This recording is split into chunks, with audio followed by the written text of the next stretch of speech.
جی آپ پڑھیں, کوئی اور پڑھے. شیخ میں پڑھوں؟ کا معنی ہوتا ہے کھینچنا. جی پڑھیں, آپ پڑھیں. بسم الله الرحمن الرحيم. حدثنا أبو بكر بن أبي شيبة قال حدثنا عبد الله بن يزيد عن سعيد بن أبي أيوب قال حدثني أبو هاني حميد بن هاني الخولاني عن أبي عثمان مسلم بن يسار عن أبي هريرة قال قال رسول الله صلى الله عليه وسلم من أفتي بفتيا غير ثبت فإنما اسمه على من أفتاه. احسنتی. ابو ہریرہ رضی اللہ عنہ فرماتے ہیں رسول اللہ صلی اللہ علیہ وسلم کا فرمان من افتیا بفتیا غیر ثبت, جسے کوئی فتویٰ دیا گیا غلط, بغیر ثبت کا مطلب بغیر تحقیق کے. من افتیا جسے فتویٰ دیا گیا, بفتیا ایسا فتویٰ غیر ثبت جو بغیر تحقیق کے تھا, فانما اسمہ علی من افتا, تو اس کا گناہ فتویٰ دینے والے پر ہوگا, یعنی مفتی پر.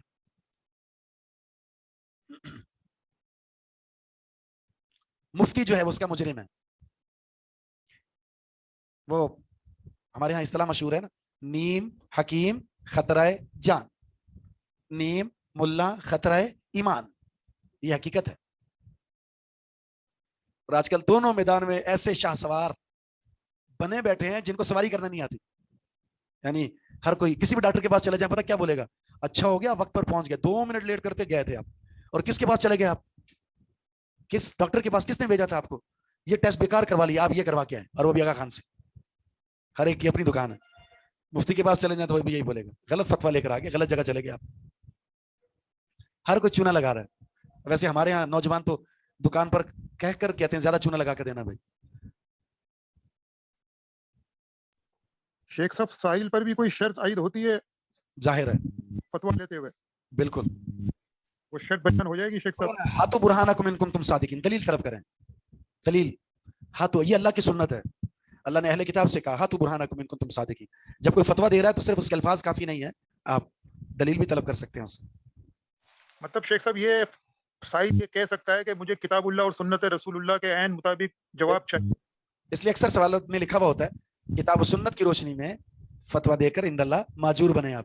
تو یہ بالکل صحابہ کرام کے مزاج میں بات شامل تھی. وہ آ کر اللہ کے رسول سے کہا کرتے تھے, یا رسول اللہ آپ کو ہم اللہ کی قسم دے کر کہتے ہیں آپ نے ہمارے بیچ کتاب اللہ کی روشنی میں فیصلہ کرنا ہے, کتاب اللہ کی روشنی. بعض جو دیہاتی مسلمان ہوئے تھے رسول اللہ صلی اللہ علیہ وسلم سے آ کر کہتے تھے کیا اللہ نے واقعتاً آپ کو رسول بنا کر بھیجا ہے؟ اس طرح کے سوالات اگر رسول اللہ سے ہو سکتے تو غیر نبی سے تو بلا ہو سکتے ہیں. بعض مسالک کے اندر دلیل طلب کرنا جرم ہے, مفتی کی توہین ہے یہ. وہ کہتے ہیں گستاخی, آپ یہ نہیں پوچھ سکتے اس کی دلیل کیا ہے, بس جو دے گی اس پر عمل کرنا ہے. آپ سوال کرنے کا بھی کہا گیا فاسألوا اہل الذکر ان کنتم لا تعلمون, سوال کرنا بھی اہل علم سے, اور پھر اس کی ذمہ داری ہے وہ کتمان علم نہ کرے اور کتاب و سنت کی روشنی میں فتویٰ جاری کرے. چلیں نماز کے بعد پھر انشاءاللہ. سبحانک اللہم و بحمدک اشہد ان لا الہ الا انت استغفرک.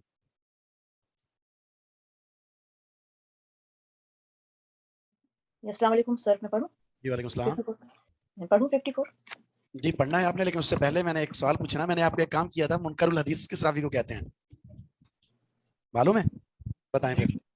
اسی دن بتانے کا موقع نہیں ملا. منکر الحدیث میں شاید اس راوی کو کہتے ہیں کہ محدثین نے جس سے حدیث لینے سے منع کیا ہو, انکار کیا ہو, یا وہ منکر روایات پیش کرتا ہو. جی آپ بتائیں. شیخ وہ راوی جس میں تین صفات ہوں, ایک تو کوشل غلط, ایک کثرت الغفلہ اور فسق پایا جائے تو اس کو منکر راوی کہتے ہیں. جی اور کسی کی تحقیق؟ یہ جس کا جھوٹ بولنا ثابت ہو جائے لوگوں کے اندر کہ وہ جھوٹا ہے تو اس کی پھر حدیث کو نہیں لیا جا سکتا. جو روایت میں ایسی غلطی کرے جو قابل معافی نہ ہو اور جو کثرت سے جو ہے وہ غلطیاں کرے.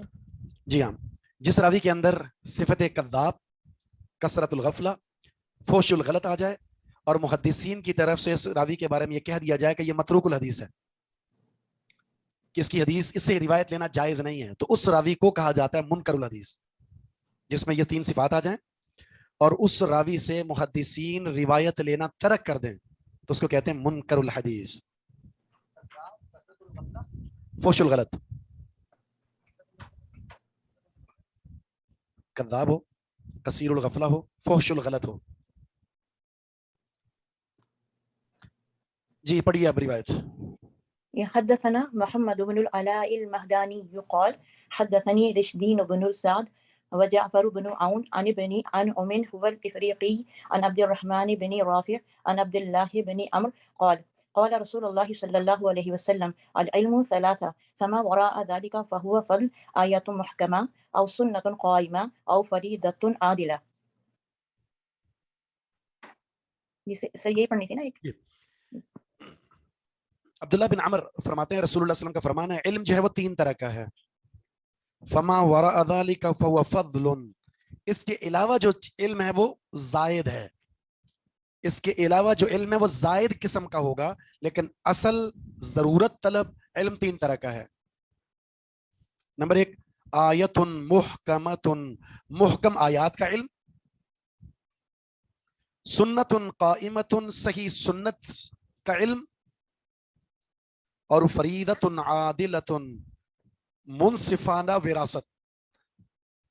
منصفانہ وراثت, کیونکہ شریعت کی جو وراثت کی تقسیم ہے نا وہ منصفانہ ہے, اس لیے فریضہ عادلہ کہا گیا اس کو. اللہ رب العزت نے وراثت کی تقسیم میں عدل کیا ہے, عدل. کسی کو وراثت کا علم ہو, صحیح سنت کا علم ہو, محکم آیات کا علم ہو, اصل علم ہے ہی ہے. جس کے پاس یہ علم نہ ہو باقی سب کچھ ہو تو کہہ سکتے ہیں کہ زائد چیزیں آپ کے پاس ہیں, لیکن جو علم ہونا چاہیے وہ آپ کے پاس نہیں ہے. جیسے اس کی ایک میں نے مثال دی تھی, شاید آپ کو بتایا تھا میں نے, ایک تفسیر ہے تفسیر بیضاوی. اس کے بارے میں مفسرین لکھتے ہیں فیہا کل شیء ما خلا تفسیر. اس تفسیر بیضاوی میں سب کچھ ہے سوائے تفسیر کے. علم, منطق, فلسفہ, ادب, فصاحت, بلاغت, نحو, صرف, یہ وہ ہر چیز, لیکن اگر نہیں ہے تو وہ تفسیر نہیں ہے جو نام سے معروف ہے. وہ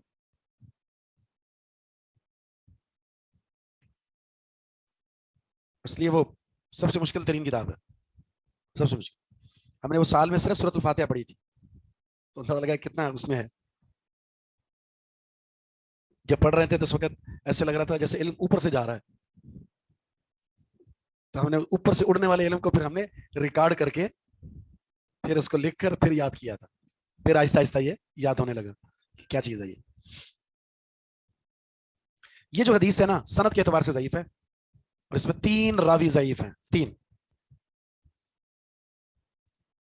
ابن سعد یعنی رشدین بن سعد, رشدین ابن سعد ایک یہ, دوسرے عبد الرحمن بن زیاد بن انعم الافریقی, اور تیسرے ہیں عبد الرحمن بن رافع. تینوں ضعیف راوی ہیں.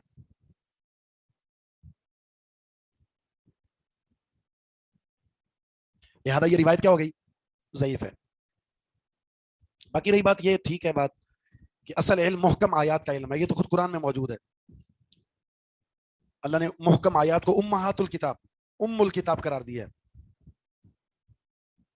اور وراثت کے بارے میں خود رسول اللہ صلی اللہ علیہ وسلم کا فرمان ہے تعلموا الفرائض وعلموها الناس, علم المیراث سیکھو اور سکھاؤ.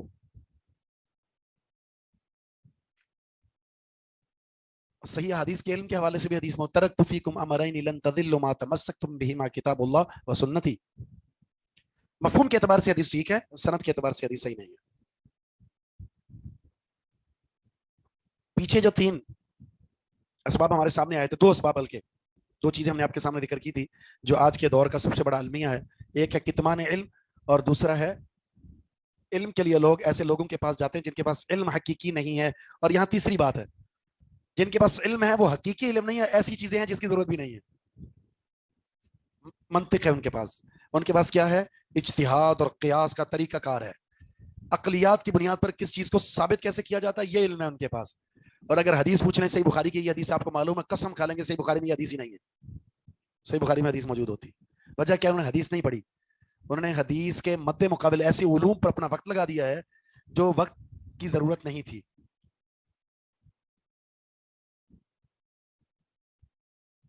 جی اگلی حدیث پڑھیں گے. پڑھ لوں میں سر؟ جی پڑھیں. حدثنا الحسن بن حماد السجادة حدثنا يحيى بن سعيد الأموي عن محمد بن سعيد بن حسان عن عبادة بن نسي عن عبد الرحمن بن غنم قال حدثنا معاذ بن جبل قال لما بعثني رسول الله صلى الله عليه وآله وسلم إلى اليمن قال لا تقضين ولا تفصلن إلا بما تعلم وإن أشكل عليك أمر فقف حتى تبينه أو تكتب إلي فيه.